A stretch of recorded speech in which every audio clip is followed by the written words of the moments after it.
Coucou, j'espère que tu vas bien aujourd'hui. Aujourd'hui, je viens vers toi pour un article sur la gentillesse. Pourquoi, comment faire preuve de gentillesse dans notre société actuelle très individualiste? Quelle est la place de la gentillesse? Est-ce raisonnable d'être gentil? Le 3 novembre, c'est la journée mondiale de la gentillesse. Je te mets les liens où est-ce que j'ai pris cette source d'information sur la journéemondiale.com.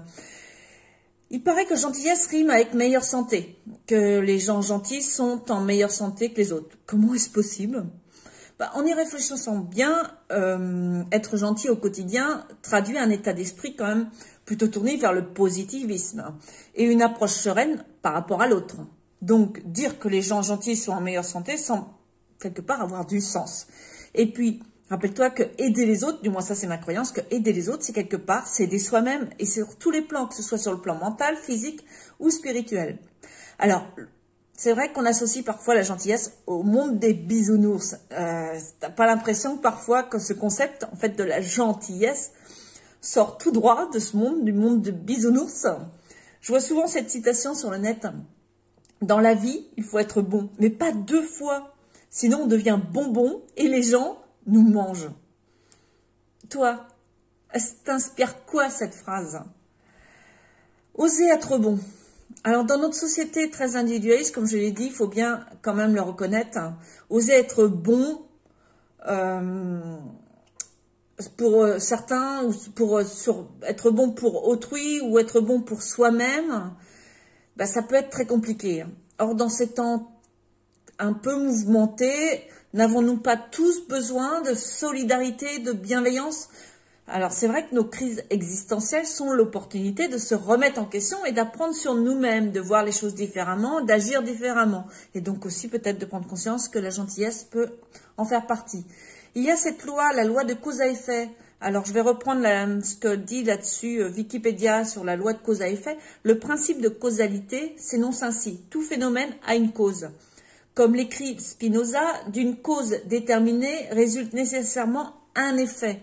Et inversement, si aucune cause déterminée n'est donnée, il est impossible qu'un effet se produise. En gros, si tu ne changes pas ta façon d'agir, ne t'attends pas à des résultats différents. D'accord? Alors, pour moi, la nature de l'être humain, l'être humain est bon de nature. C'est vrai que j'ai cette croyance vraiment que l'être humain a un fond bon. Et que s'il devient méchant, c'est le résultat d'expériences malheureuses qu'il a pu vivre par le passé. Alors, j'ai conscience que ça n'excuse pas sa méchanceté ou ça ne remet pas en cause ce qu'il fait de méchant. Et que chacun a le choix d'aller soit vers le côté obscur, soit vers le côté lumineux. Mais ça m'aide à entrer en empathie avec cet individu, cette croyance, tout en sachant très bien, j'ai plein de notifications, je suis désolée, tout en sachant très bien que je ne vis pas dans ce monde de bisounours dont j'ai parlé. Je reste consciente du danger, surtout le danger que ce soit physique, la méchanceté peut se traduire par un acte physique, ou la méchanceté aussi morale que cette méchanceté, donc, du coup, peut engendrer. Je vois avant tout, c'est vrai, à travers ces êtres, un être en souffrance, plutôt qu'un être méchant. Et si la communication avec cet être est impossible, avec cette personne, je vais plutôt choisir de m'éloigner et de ne pas répondre. Je ne vais pas rentrer dans son jeu de la méchanceté. Donc, c'est vrai qu'avec le temps, j'ai appris à ne plus être, entre guillemets, Mère Teresa et à accepter que certaines personnes ont un cheminement à faire dans ce côté un peu plus obscur de l'existence. Ce qui m'a beaucoup aidé également, c'est la connaissance de soi, connaître mes limites, mes valeurs, reconnaître mes blessures, apprendre à ne plus culpabiliser et accepter ce qui est. Le travail, toujours entre guillemets, que je fais sur moi depuis quelques années, m'aide à être bienveillante, empathique, généreuse, sans toutefois m'oublier. La gentillesse est-elle vraiment altruiste? Alors, la gentillesse, est-ce qu'elle peut vraiment être exempt d'intérêt personnel? Alors, j'ai du mal à le croire, parce que pour ma part, quand je être gentille, ça me fait déjà avant tout plaisir. C'est une source de joie pour moi, c'est de voir quand je vois quelqu'un qui est heureux par rapport à ce que j'ai fait ou ce que je lui ai apporté, ça me met moi-même en joie. Donc j'y vois mon intérêt en termes de plaisir en fait. Et le plaisir, c'est un concept qui m'est cher, je tiens vraiment à cette notion de plaisir. J'aime avoir des personnes souriantes autour de moi en fait. Alors, pourquoi faire preuve de gentillesse? C'est vrai, j'avoue, j'aimerais voir la gentillesse à tous les coins de rue. Et je pense que c'est pour tout le monde la même chose. Et je me dis, tout comme comme le dicton qui dit, la charité bien ordonnée commence par soi-même. Je me dis que commencer par moi-même à être gentille, ça ne peut être que bénéfique pour mon environnement. Et je crois en l'exemplarité. Être l'exemple, et c'est montrer, c'est ouvrir la voie vers ce qu'on souhaite voir se matérialiser dans sa vie. Oser être gentil. Alors c'est vrai que c'est pas facile dans ce monde où la tendresse n'est pas toujours de mise. S'ouvrir à l'autre et accepter le risque qu'on profite de nous, est-ce que c'est quelque part, c'est faire preuve de courage? Et puis, est-ce que du courage que d'être soi, en fait? La question qui me revient souvent en ce moment, que je me pose, c'est être dans le fond, mais qu'est-ce que le courage? Alors, c'est vrai qu'à l'heure où je parle, ou à l'heure que je fais cette vidéo, j'ai pas encore de réponse satisfaisante à cette question, qui me satisfait à mes sens, en tout cas. Alors, si toi, tu as une définition de ce concept, le courage, je veux bien l'entendre, ça m'intéresse vivement. Méchanceté, sentiment de frustration et angoisse. Alors, selon la psychanalyse, méchanceté renvoie surtout à un sentiment de frustration et d'angoisse d'être perçu comme vulnérable. Les méchants sont des insatisfaits qui tentent d'échapper à leur mal-être en se vengeant sur leurs semblables. C'est à peu près ça, c'est comme ça que je le vois moi-même. Donc l'idée du jour par rapport à cette journée mondiale de la gentillesse, c'est vrai que tout le monde il est gentil, tout le monde il est beau. Mais ce jour-là, je parle de ce jour-là dédié à la journée mondiale de la gentillesse. Alors, ce qui serait bien, ce serait que cette journée-là soit tous les jours, en fait. C'est de le tester aussi tous les jours. Mais il faut bien commencer à un moment ou à un autre.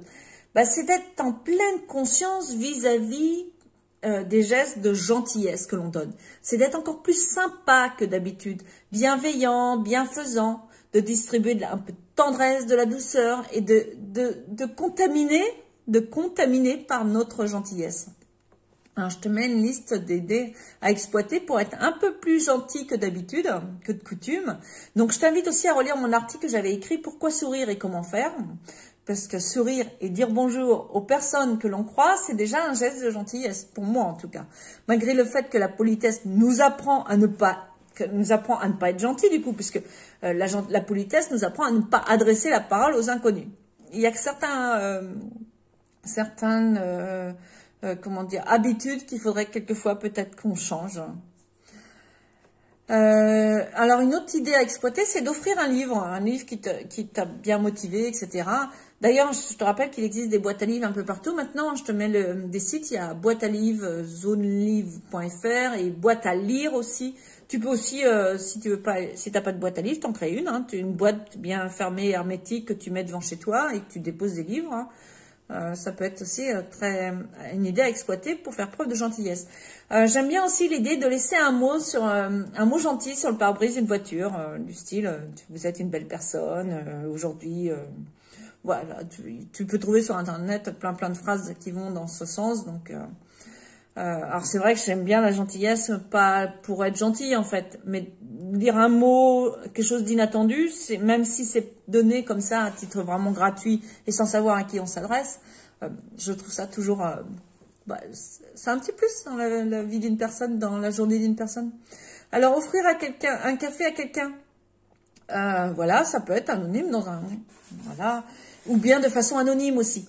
Par exemple, quand tu vas prendre un café, t'en payes 2 et tu demandes au cafetier de dire que le prochain qui commande un café, c'est pour toi, c'est gratuit, même si la personne ne sait pas qui tu es.